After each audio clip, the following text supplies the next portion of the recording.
When the police won't help you and the priests don't believe you, you call on Paul Prospero. You call on me. If you're a kid like Ethan, you're right. Plenty do. Ethan's letter started out just like any other fan mail. But soon there were mentions of things no little boy should know about. There are places that exist that very few people can see. Ethan could have drawn a map. I hadn't entered Red Creek Valley yet, but already I could feel its darkness reaching out for me. Finding Ethan Carter wasn't going to be as easy as knocking on his door. I was too late for that. To find Ethan, I had to figure out what this place was trying to hide from me.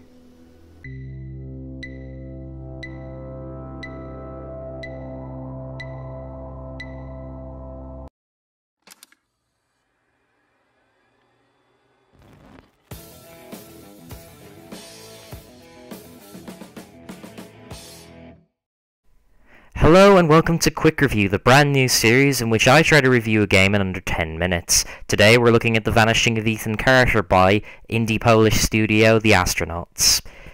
The Vanishing of Ethan Carter puts you into the shoes of paranormal detective Paul Prospero, who goes to the scenic area of Red Creek Valley in order to locate a young boy named Ethan Carter, who is a fan of his. Ethan has gone missing, and it's up to Prospero to find out the face of him and his family, and to also find out the dark secret of Red Creek Valley. The story in The Vanishing of Ethan Carter is absolutely fantastic. It's very human, it's very grounded, but it still finds ways to kind of shock you and finds ways to kind of mix things up a little bit. I love the way they kind of get you to learn about the characters through these stories that Ethan writes that you can collect. Very well done. There are some fantastic set pieces in this game. I don't want to spoil too much, but the story is absolutely fantastic and I love it. You will love the story. You will absolutely love it. It's one of the best things about this game. Gameplays-wise, this game is very similar to games like Dear Esther, where you walk around and you do a little bit of good bit of puzzle solving. The game even says outright at the start that it's not going to hold your hand. Warning: this game does not hold your hand. So if you don't go into this game expecting this, you're gonna have a bad time, a very bad time. I don't even know what this accent is. Why are we cutawaying? We're trying to do a quick review here. Back to the review. So you're dropped into a semi-open world. You're free to roam around Red Creek Valley, and you discover items to examine that lead to puzzles. And there are different types of puzzles. Most of them are not too tricky, though there are a few that will have you scratching your head. One actually made me go onto the internet to look for a walkthrough because I couldn't figure it out, and I kind of face-palmed myself when I found out the answer, and I felt like an idiot. But the puzzles are well written, they're very clever, and they certainly do have you scratching your head for the most part. But yeah, there isn't really a lot to say. There's also this kind of murder kind of investigation mechanic. Now, throughout the game you'll find these kind of optional murders to solve. And what you do is you basically you find all these clues. Then you enter this sort of detective vision kind of thing. You enter this sort of vision which allows you to kind of go to these visions, kind of ghostly spirit things, apparitions of the certain events of the murder, and basically you have to then, once you find them all, you have to put them in chronological order in order to have the murder play out for you, in order for you to actually solve the murder. I like this, it's very clever, it's not too hard to do, but I like the look of it, and it's visually striking. And it kind of reminds me actually a good bit of Murder Till Suspect. It's just a game I actually really, really like. But I think this game does it in a really cool way. Even though it's not very tricky, it's certainly very well done.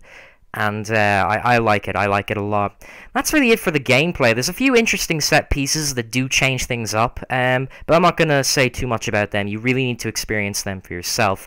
Graphically, The Vanishing of Ethan Carter is one of the best looking games on PlayStation 4. It runs on the Unreal 4 engine, which is an upgrade from the PC version, which will also eventually be getting this Unreal 4 engine. The PC version was running on the Unreal 3 engine. Red Creek Valley is just gorgeous. The foliage, the creeks, the river, watching the river past pump houses, Just, oh, it's beautiful. It's very calming too.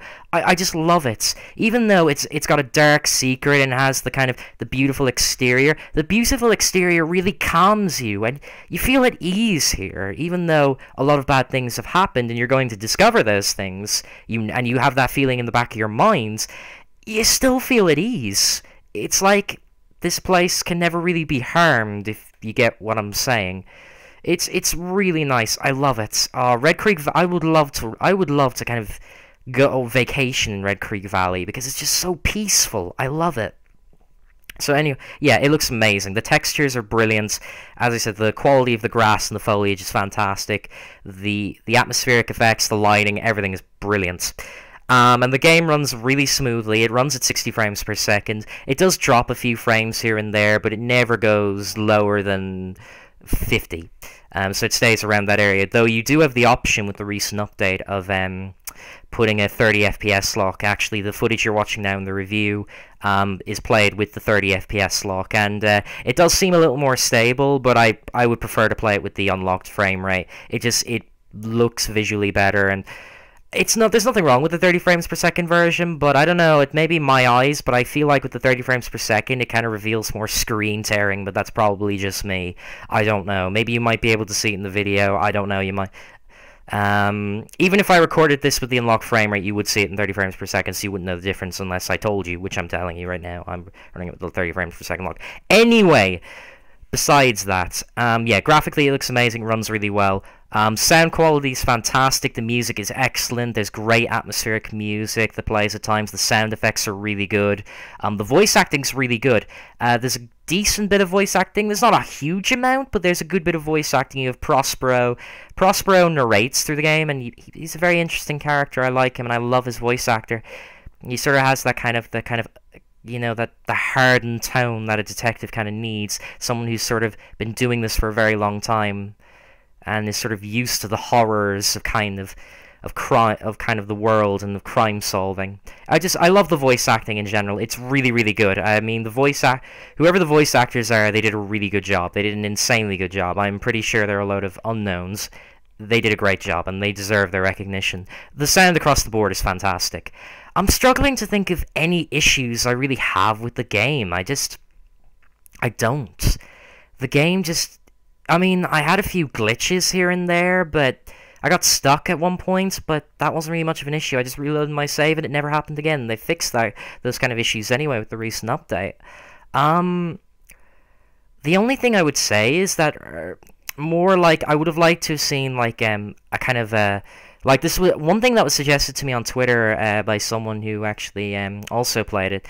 He said that he would like to see a notepad or a journal for like notes, and I agree. I think it would be nice to be able to re-examine notes that you've sort of read through the game, that you've actually read already and that you've already kind of examined, but I'd like to re-examine them. Maybe they might come handy, because for certain puzzles you do need like to read some notes carefully.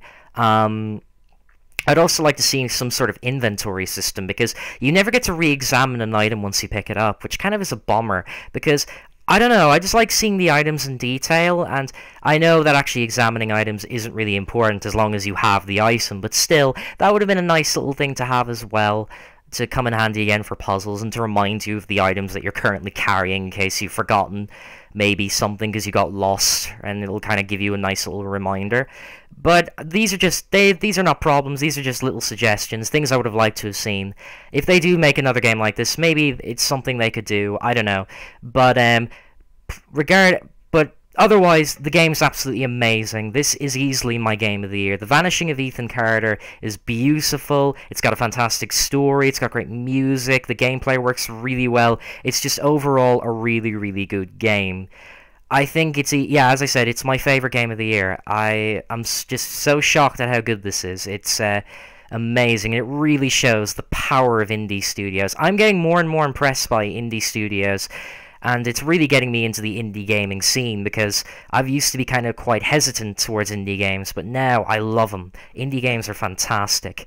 So I give The Vanishing of Ethan Carter a 10 out of 10.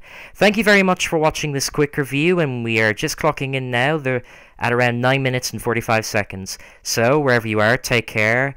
have a good day, and make sure to comment and give me feedback on this new series. And then always, you can follow me on Twitter. Link will be in the description, and you can follow me on Twitch as well. Have a good one, folks. I'll see you later.